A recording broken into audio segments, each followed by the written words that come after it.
সকাল সকাল আমার জ্যাকপট নিয়ে আমি রোদে একটু রোদ পৌঁছলাম, তখন আশেপাশে অনেক পুলিশের গাড়ি আওয়াজ পাই।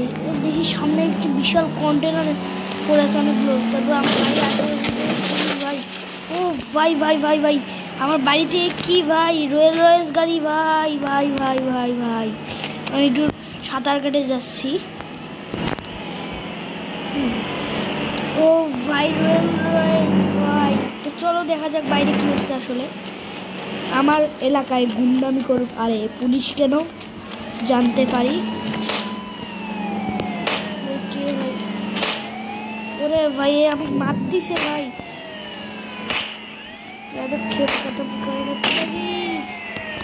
ভাই চলো এর ভিতর যাওয়া যাক।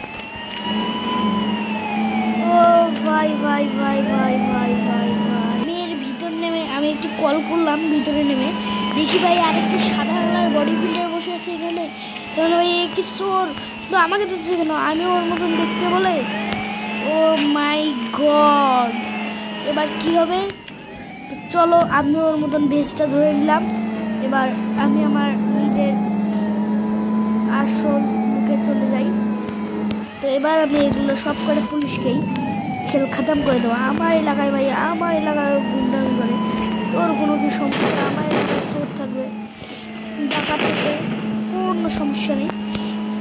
দিস ইজ মাই ব্যাপার, ওকে। আর আমার এলাকায় যে উচ্চা গলায় কথা বলে, এত শব্দ দূষণ করে, তাদেরকে আমি পছন্দ করি না।